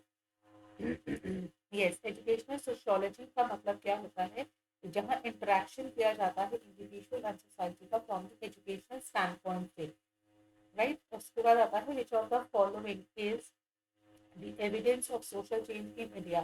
तो ये आता है proliferation of English medium schools जो होते हैं, this is the social change. हमारे भारत में जब इंग्लिश मीडियम स्कूल्स तैयार हुए थे, है ना, तो यहाँ पर उसको एक तरीके से सोशल चेंज का एविडेंस माना गया था, ये हमारी सोसाइटी में बदलाव आने वाला है। द राइट टू एजुकेशन जो है, राइट टू एजुकेशन वो किस डेमोक्रेटिक वैल्यू को प्रमोट करता है। अब राइट टू एजुकेशन से सबसे पहले हमारी इक्वालिटी को प्रमोट करता है। किसको? इक्वालिटी को। सबसे देखते ही आप इक्वालिटी को टिक कर दो। Why is a teacher called an agent. Teacher को एजेंट क्यों माना गया है सोशल चेंज का? क्योंकि टीचर ही है जो एजुकेशन के थ्रू बच्चों में बदलाव लाने की कोशिश करती है, because she anticipate the change and mould her teaching, अपने टीचिंग से मोल्ड भी कर सकता है। The role of psychology in education, अगर हम कहें साइकोलॉजी का role, understand the abilities and inabilities of the learner. हम साइकोलॉजी से क्या समझने का प्रयत्न करते हैं कि बच्चे की एबिलिटीज क्या है, क्या उसकी जो है कॉग्निटिव डेवलपमेंट है, ये सारी चीजें। क्रिएटिव, जैसे तो मैंने हमेशा बताया है, क्रिएटिव थिंकिंग जो होती है वो डाइवर्जेंट थिंकिंग को प्रमोट करती है। प्लस जो डिडक्टिव हमारी रीजनिंग होती है, डिडक्टिव रीजनिंग ये हमारी आइडियलिज्म को प्रमोट करती है। ठीक है। कंडीशनिंग क्या होता है? कंडीशनिंग भी हमारे जो थ्योरी में क्या आता है, बिफोर कंडीशनिंग आता है, ड्यूरिंग कंडीशनिंग आता है और आफ्टर कंडीशनिंग आता है। तो कंडीशनिंग का मतलब होता है the process of connecting the two unconnected things. एक कुछ अनकनेक्टेड थिंग्स है, जैसे बेल है और जो है सलाइवा है, ये दोनों ही अनकनेक्टेड है। बेल का सलाइवा से क्या रिलेशन है, लेकिन हम कंडीशनिंग के थ्रू जो है उसके अंदर एक फूड का एलिमेंट डाल के इन दोनों के बीच में कंडीशनिंग करते हैं कि जैसे बेल बजेगी वैसे ही सलाइवा सिक्रीट होगा। So this is called the conditioning. Gifted child is one. Who is the gifted child? Has a very IQ? नहीं, ऐसा तो नहीं है। Gifted child relatively more talented होता है, winner everywhere there is नहीं है, can compete in every area, जैसा नहीं कि हर एक एरिया में वो compete करे। इस रिलेटिवली अगर हम कहेंगे मोर टैलेंटेड होता है, या has a very high level of IQ, gifted ना हो सकता है, गिफ्टेड बच्चा है, हाई हाई IQ आप इसमें से ले सकते हो। डिफेंस मैकेनिज्म क्या होता है? मेंटल मैकेनिज्म है, जहाँ पर आप अपनी ईगो को डिफेंड करने की कोशिश करते हो ताकि वो हर्ट ना हो, डिफेंड करने की कोशिश करते हो। ठीक है। मेंटल रिटार्डेशन जो होता है वो कंडीशन होती है जहाँ पे मेंटल डेवलपमेंट जो है वो स्टॉप ग्रोइंग, आपका जो डेवलपमेंट है वो स्टॉप हो जाता है। According to the Paul E Torrance, Torrance जो कि उन्होंने क्रिएटिविटी दी थी, जिसके अंदर उन्होंने जो है फ्लेक्सिबिलिटी, फ्लुएंसी, ओरिजिनलिटी, इलेबोरेशन, इन सब चीज़ों को डाला था। क्रिएटिव क्या होती है? जहाँ फ्लुएंसी हो विचारों की, जहाँ फ्लेक्सिबिलिटी हो, जहाँ ओरिजिनलिटी हो, है ना, एंड इलेबोरेट करता है। 34 पे आता है जो एक्सेप्शनल बच्चे होते हैं, एक्सेप्शनल जो चिल्ड्रन होते हैं, require the education which is based on the principle of, जो हमारे थोड़े एक्सेप्शनल बच्चे होते हैं इनको principle of equity, principle of equity के थ्रू हम लोग जो है एजुकेशन प्रोवाइड करते हैं। सोशली डिसएडवांटेज जो लर्नर होते हैं, यानी कि जिन्हें सोसाइटी में जो है बराबरी का अधिकार नहीं मिला है, डिसएडवांटेज है, जो सोसाइटी में जो व्यवस्थाएं मिली हुई हैं, जो सर्विसेज मिली हैं, उसको प्रॉपरली यूज नहीं कर पा रहे हैं, they are SC/ST and girl learners होते हैं। मेजरमेंट ऑफ पर्सनालिटी को हम प्रोजेक्टिव या नॉन प्रोजेक्टिव तरीके से टेक्निक से मापते हैं, जिसको पर्सनालिटी को पता होना चाहिए कि जब भी पर्सनालिटी का मेजरमेंट करना होता है, there must be projective techniques और non projective techniques. Which one of the following is a non-verbal test? Non-verbal test of intelligence का, इंटेलिजेंस का रिदम प्रोग्रेसिव मैट्रिसेस होता है। ठीक है, ये आपका कौन सा टेस्ट होता है? नॉन वर्बल का। ये पेपर में जाने से पहले ना लिस्ट जरूर पढ़ लेना क्योंकि आपके वर्बल इंटेलिजेंस टेस्ट होंगे और नॉन वर्बल वाले इंटेलिजेंस टेस्ट होंगे, दोनों की लिस्ट को पढ़ के जाइए। राइट नाउ 37 में आ जाओ। This is the structural aspects है पर्सनालिटी का एंड ईगो सुपर ईगो का स्ट्रक्चरल एस्पेक्ट्स है। इन सबको क्या कहते हैं? ह्यूमन ने जो ईगो और सुपर ईगो दी थी उसको क्या कहते हैं? इन तीनों चीजों को हमको कहते हैं साइको एनालिसिस कहते हैं। क्या कहते हैं? Psychoanalysis. Now which is not a projective test. इसमें से कौन सा प्रोजेक्टिव टेस्ट नहीं है? थीमेटिक एपर्सेप्शन टेस्ट है, रॉचर का इन ब्लॉक टेस्ट है, पिक्चर ऑफ फ्रस्ट्रेशन टेस्ट है। EPI is not a projective test. What explains which can control the phenomena, जो रिसर्च करता है आपका, रिसर्च एक्सप्लेन भी करता है कि क्या होने वाला है, इस चीज को भी प्रेडिक्ट करता है और कंट्रोल भी करता है। To develop a social science curriculum around a problem solving approach. हमें अगर कोई डेवलपमेंट लाना है, कुछ है प्रॉब्लम सॉल्विंग अप्रोच, तो which type of research should be conducted? That should be applied research. Gender and area are two independent variables here. Independent variables are under the study. So which method of sampling is the most appropriate? इसमें से कौन सा method सबसे ज़्यादा appropriate है? That is the stratified sampling. Which test does not have pre-decided response items? पहले से decided नहीं होती. That's creative because there is something new happen. यहाँ पर कुछ नया होने वाला होता है, new होता है, उसको creativity बोलते हैं. Which tool should not be used? इसमें से कौन सा tool जो है should not be used for recording observations? Observations को recording के लिए नहीं होता है. That is the attitude.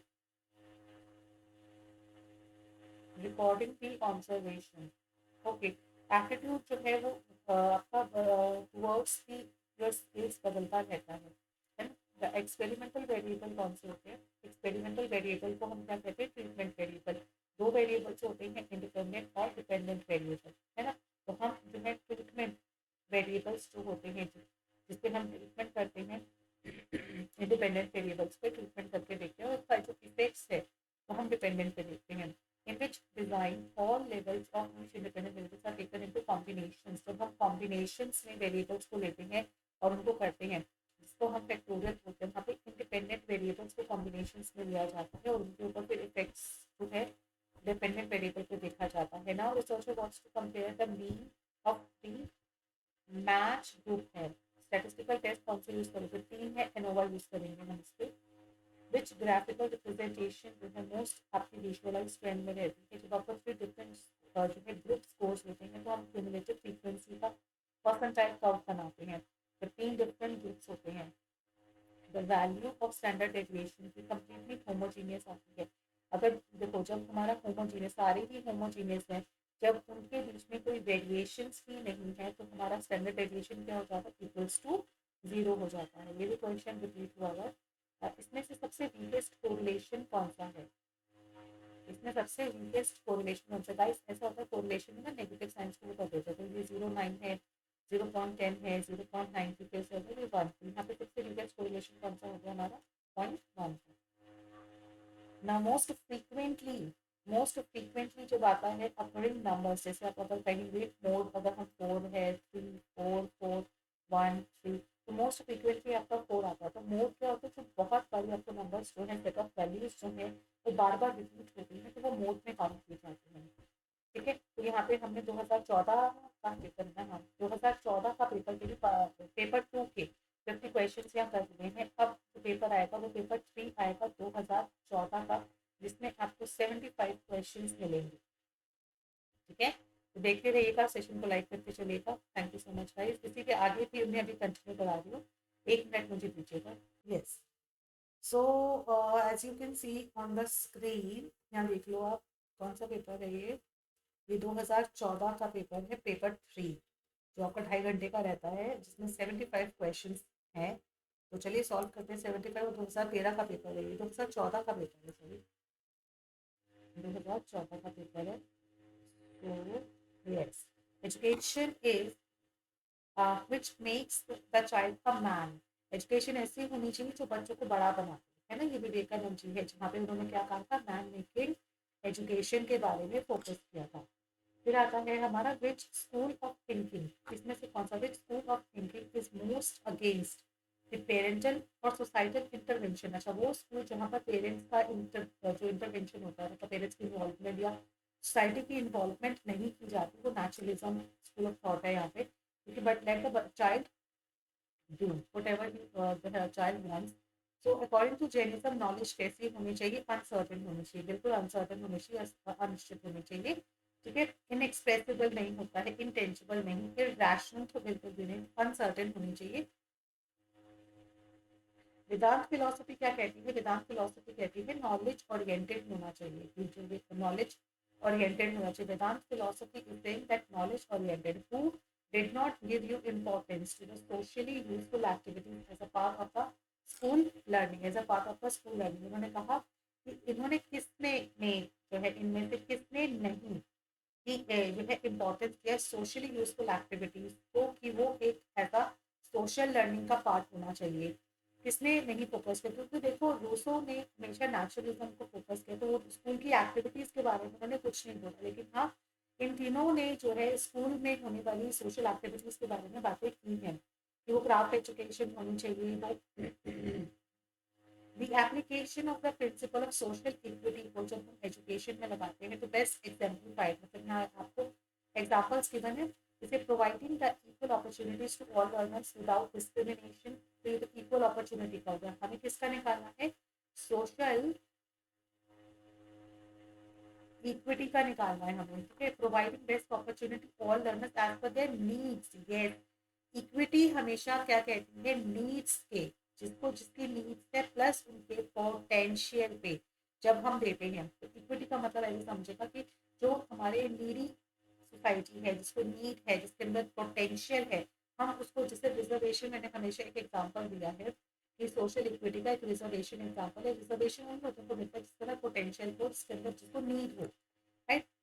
Reserving some seats दिया गया ना, देखो कुछ हम सीट्स को रिजर्व करते हैं for the weaker sections of the society के लिए, इनर रिच एंड प्रिविलेज जो स्कूल होते हैं, रूरल आरटीई। तो हम किसको प्रमोट कर रहे हैं? हम इक्वालिटी को तो कर ही रहे हैं, गुड अपॉर्चुनिटी नहीं, सस्टेनिंग इनइक्वालिटी नहीं, creating greater difficulty in the weaker sections नहीं। हमारा फर्स्ट ऑप्शन आएगा ए।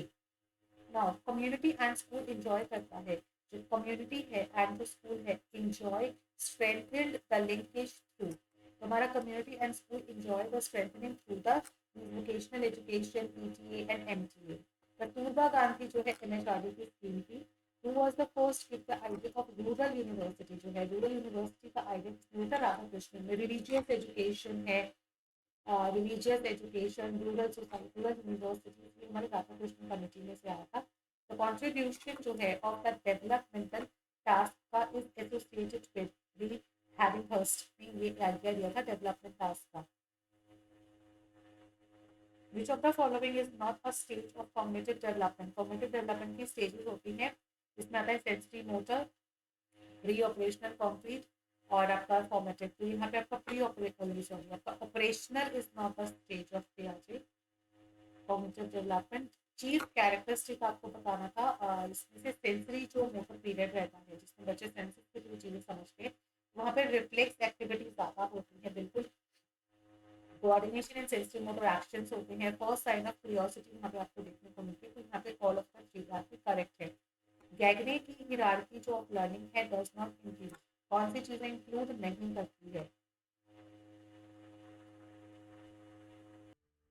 ओके, यस, द क्वेश्चन आता है जो गैगने की हिरार्की ऑफ लर्निंग है उसमें क्या नहीं आता है? तो उसमें देखिए हमारे जो सिग्नल लर्निंग, फिर एसआर लर्निंग, वर्बल एसोसिएशन, ये सभी हमारे गैगने के 9 इवेंट्स में से आता है, लेकिन जनरलाइजेशन नहीं आता है।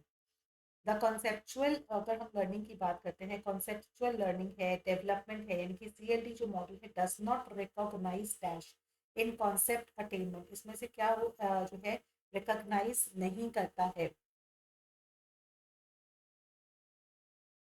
कॉन्सेप्चुअल में तो वो आता है आपका एब्स्ट्रैक्ट लेवल। हम जब भी जो है कॉन्सेप्चुअल बेस्ड लर्निंग करते हैं, डेवलपमेंट करते हैं, डज नॉट इंक्लूड, एब्स्ट्रैक्ट होता है some hypothetical, some fictional, some higher level of thinking होता है इसमें। थ्री डायमेंशनल जो है थ्री डी स्ट्रक्चर हमारा गिलफोर्ड ने दिया था, जिसके अंदर ऑपरेशंस, कंटेंट और प्रोडक्ट, ये तीनों चीज़ें आते हैं हमारे थ्री डी मॉडल में। फिर उसके बाद आता है 17 पे, विच ऑफ द फॉलोइंग जो है does not belong to the set of laws हमारे 3 लॉ आते हैं थॉर्नडाइक के। इसमें लॉ ऑफ एक्सरसाइज, रेडीनेस और इफेक्ट मोस्ट इंपॉर्टेंट इफेक्ट वाला है, कॉज एंड इफेक्ट नहीं आता है। ये भी सिंपल सिंपल क्वेश्चन ही पूछे। प्रिंसिपल ऑफ क्लासिकल कंडीशनिंग जो है, क्लासिकल कंडीशनिंग जो पैवलॉव की थ्योरी है, हेल्प करती है बैड हैबिट्स को कैसे हम डिकंडीशन कर सकते हैं, कैसे हम हटा सकते हैं। फिर आता है गैगने की जो फिलॉसफिकल थ्योरी है, डज नॉट इंक्लूड। अब हमारी जो गैगने की थ्योरी थी, ऊपर भी एक क्वेश्चन पूछा जाता है, सेम आपको ऑप्शन गिवन थे, random learning is not in this. मतलब एक ही पेपर में 2 क्वेश्चन सिमिलर कैसे हो सकते हैं। फैक्टर्स जो है इन्फ्लुएंसिंग द लर्निंग, कौन से फैक्टर्स हैं? यस, लर्नर फैक्टर्स होते हैं, टीचर फैक्टर्स होते हैं, स्कूल फैक्टर्स होते हैं। दीज ऑल 3 इन्फ्लुएंस करते हैं हमारी लर्निंग को। उसके बाद आते हैं डिस्ट्रेस। डिस्ट्रेस क्या होता है? डिस्ट्रेस द इंडिविजुअल नहीं, डेवलप द स्ट्रेस टॉलरेंस नहीं, डिस्टेबलाइज एन इंडिविजुअल। डिस्ट्रेस करना। मेंटल हेल्थ अप्रोच क्या करती है? मेंटल हेल्थ अप्रोच क्या है? मेडिकल अप्रोच है ये, नॉर्मेटिव अप्रोच है, या साइकिक? सारी अप्रोचेज है, ऑल भी अबव आएगा। ये मेंटल हेल्थ मेडिकल अप्रोच भी है, नॉर्मेटिव अप्रोच भी है, एंड सो आपको साइको सोशल अप्रोच भी आती है।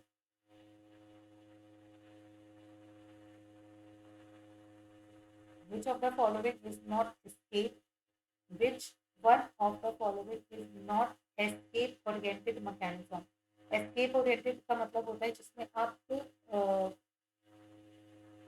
सिचुएशन से भाग रहे, जैसे दिन में सपने देखना। एस्केप बाय इलनेस, विथड्रॉल करना मतलब आपको विथड्रॉ कर देना। प्रोजेक्शन जो होता है वो एक डिफेंस मैकेनिज्म है, एस्केप ओरिएंटेड नहीं है। Type theory of personality, type theory कौन सी है? इसमें से इंडिविजुअल एज अ होल कहते हैं। ये भी अच्छा क्वेश्चन था टाइप थ्योरी वाला। इवन आपका ये वाला भी काफी अच्छा क्वेश्चन है, इसमें आपको काफी सोचना पड़ेगा। टाइप थ्योरी जो होती है इंडिविजुअल का एज अ होल कंसीडर करती है। Which one of the following is not the goal of mental hygiene? mental hygiene का गोल है रियलाइजेशन करना, पोटेंशियल का हैप्पी रहना, या आपका हार्मोनियस एक्सिस्टेंस को फील करना, समाधि को देखना, फ्रस्ट्रेशन टॉलरेट करना। ये आपका गोल नहीं है कि आप फ्रस्ट्रेशन को टॉलरेट कर रहे हैं, ये गोल नहीं है। The purpose of counseling. Purpose of counseling is not to advise the client, facilitate goal setting by clients, selecting one of the options by the clients who are responsible for his no. Advise the client is not the purpose. क्या कर purpose क्या होता है counselling का? Goal set करना, उसको help करना, facilitate कराना, सिलेक्ट करने में हेल्प करना जिसके पास ऑप्शन अवेलेबल है, make the client responsible for his own decision के लिए रिस्पॉन्सिबल करना कि आप अपनी इच्छा से करिए। ग्रुप काउंसलिंग जो सर्विसेज होती है, जब हम ग्रुप काउंसलिंग करते हैं, that's offering the possible choices को ऑफर करता है, जो भी उनके सामने पॉसिबल चॉइसेस होती हैं। ठीक है, मेन फोकस जो है ग्रुप काउंसलिंग का वो ये भी होता है कि पॉसिबल चॉइसेस को लिस्ट करना। ग्रुप गाइडेंस सर्विसेज जो है वो आपका क्लास में बात करना, करियर वर्कशॉप, ये सारी चीज़ें आती हैं। Main objective of the career guidance, main objective क्या रहेगा?